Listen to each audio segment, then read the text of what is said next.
Happy Monday, folks. Welcome back to another week of social studies. I'm pumped today. Well, it's actually not Monday when I'm recording this, but that's okay. I'm still pumped on Monday.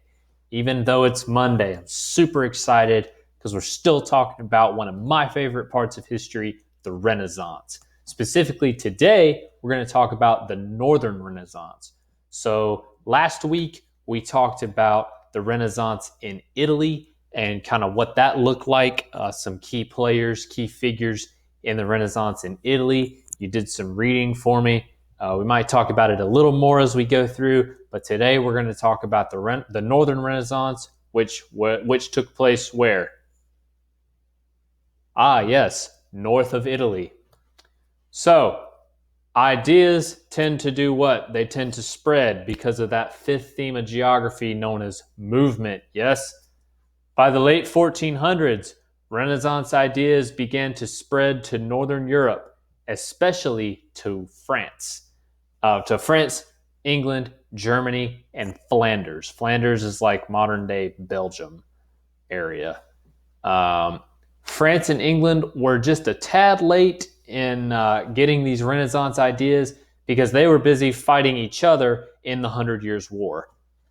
So once they kind of got themselves situated, they kind of got to the table as far as the Renaissance ideas were concerned. So here's a map of Renaissance era Europe. What year is this map? 1430.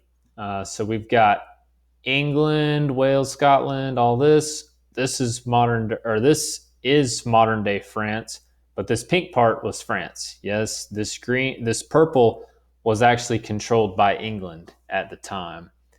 And then we've got what would later become Spain. Holy Roman Empire would later become parts of Germany, Austria-Hungary, all these good places like that. So, but here we go, modern day Germany, modern day England, modern day France, and Flanders. So that's where the Renaissance really took hold in Northern Europe. Oops. Yes, okay. So by 1450, the population started to bounce back after the bubonic plague and the Hundred Years' War had ended. We finally stopped all the death and dying in Northern Europe, and we could start to build the population back up. Like in Italy, cities grew rapidly and they grew extremely, extremely wealthy. And urban merchants could sponsor artists. What does sponsor mean? Remember back to our vocab word, what is a patron? A patron gives money to the arts, yes? So they sponsor them. That's what sponsor. A sponsor, a patron, same thing. Flanders was the first place to sponsor artists because it was so rich from cloth and trading. So there's Flanders on the map, more of a more detailed view of it. Now, in Italy, we had city-states and there wasn't really big forms of government. And we had people like the Medici play huge roles because they were wealthy business people. In the Northern Renaissance, it's a little different. In the Northern Renaissance, we have places like England and France that have like absolute monarchies. Their kings and queens just rule everything, right? They have total authority. So royal court, the king or the queen and their advisors, their inner circle, began to play much more of a role in introducing Renaissance styles to Northern Europe than kind of the business people did. As ideas spread from Italy, they blended with northern traditions.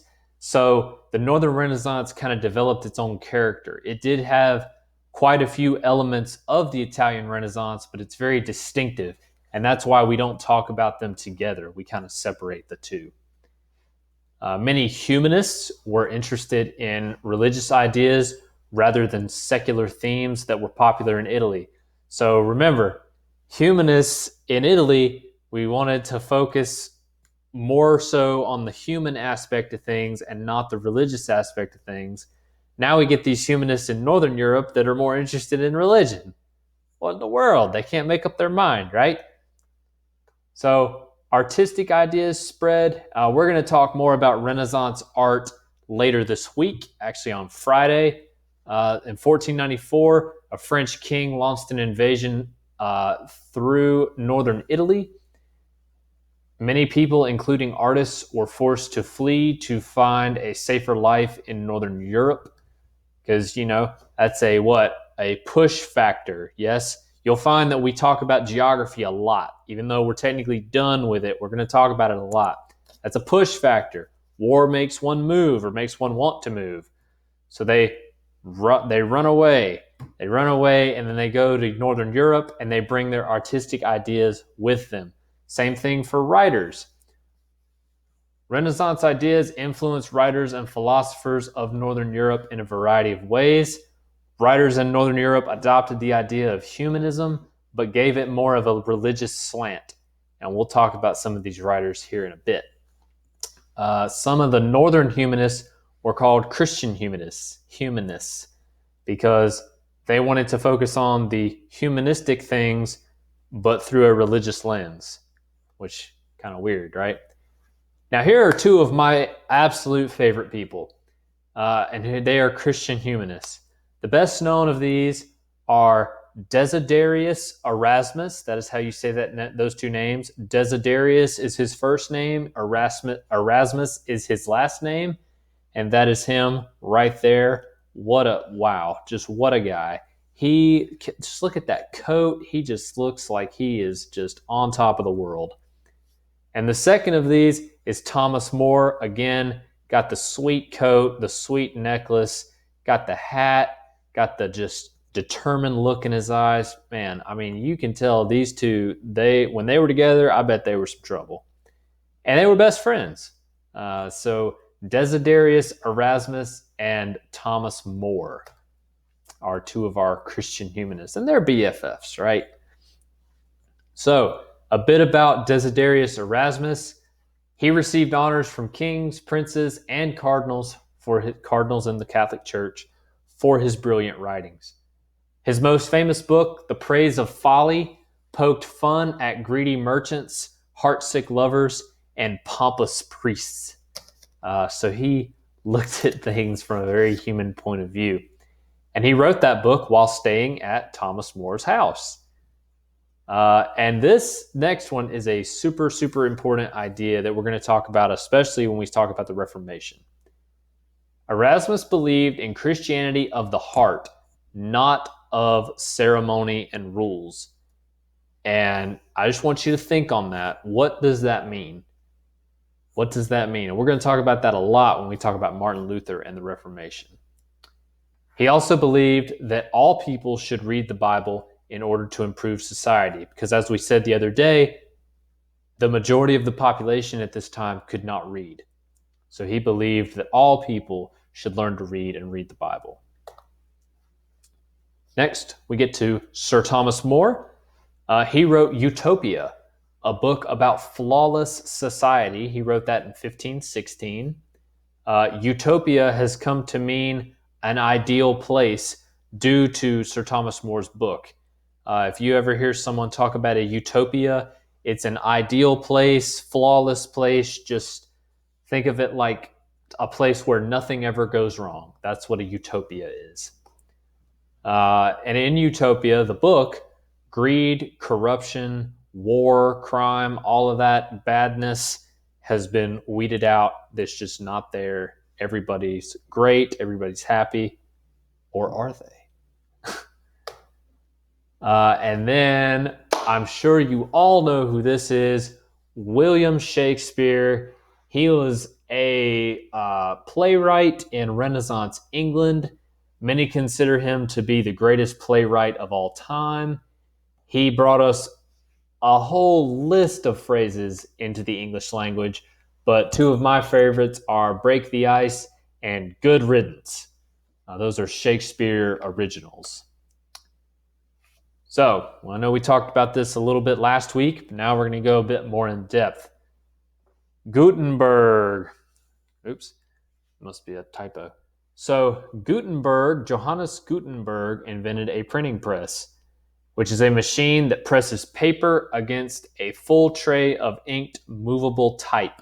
Movable type is exactly what it sounds like. It's a letter. Think of it like this. Like this would be a letter. It'd be like the letter A. You put it where you want it, and you can spell out words, and then you put ink on the back, and then you put it on paper, and there you go. That's how you make pages. The first full-size book printed with this movable type was the Bible, and this is known as the Gutenberg Bible, and it was printed in 1455. The printing press had a huge impact on society. It enabled one printer, one person, to produce hundreds and hundreds and hundreds of copies that were all exactly the same. No issues, no errors. All you had to do was take the letters, put them in the right spot, put ink on them, and go, and there you go. Worked every time. The invention of movable type was made from a durable metal that could be cast from a mold rather than by wood. So you made the movable type out of metal, made it into the letters, and then you put ink on it, and poof, right there. And this is what one of Gutenberg's printing presses looked like. The paper would go on here, the type would go there, you press it down, and bada bing, there you go. So let's see, oops, scrolled down too far. All right, for the first time, because of the printing press, books were cheap enough that people could actually buy them. By 1500, there were presses in about 250 cities, and they printed between 9 and 10 million books. There had barely been that many books around throughout history up until this point. They made books so readily available. It was crazy. At first, only religious books were printed, so the Bible and maybe hymnals. But then travel books, medical manuals, school textbooks began to be printed as well. The availability of books encouraged people to read, causing a spike in literacy. People were like, hey, all these books are available and I don't know how to read. I want to learn how to read so I can read these books because reading's awesome. All of you guys, put your phones down and read a book. Put your phone down and read a book. People all over the land were saying, I can read, I can read. Look at all these books. I can read, I can read. I imagine it wouldn't have been a lot of it in English, but if you were in Spain, you could say, puedo leer, I can read. So there was a whole wave of literacy. More people were becoming literate than ever before. And then it brought about a great deal of understanding because we wrote in vernacular languages. For those of you that don't know, the vernacular is the language that you speak in. It's like the common language. Because as you've probably noticed, when you send when I send an email to you, it's a little more formal. Yeah, when you write an essay, it's a little more formal. You use those big words. People don't talk like that normally. And when we write books, we tend to write them in these elevated styles of language. But if we write them in the vernacular, the common language, more people can understand. And those people who didn't have a formal education where they learned those big words, but they had kind of a regular education, they could read the vernacular, they could read the common language. Printers also printed the Bible in the vernacular, allowing more people to read it. They didn't, it wouldn't have said thy and thou, and it would say you and your and all of that, all these common words. People started to interpret the Bible for themselves. We talked about last week how priests told you, well, this is what the Bible says. This is what's right. This is what's wrong. Yes? Well, as more people are able to read the Bible, then they can interpret it for themselves and say, well, wait a minute there, Cardinal. That's not what the Bible says. The Bible says this, this, and this. And your behavior is not very Christ-like. So what's going on here? And that led to a lot of demands for religious reform, which we're going to talk about when we talk about the Reformation. So, and that brings us to the end of this presentation today, guys. Thank you so much for watching. Check the Canvas to-do list for your assignment for today. And I hope you all have a great rest of your day. Email me if you have any questions at all, and I'll talk to you tomorrow.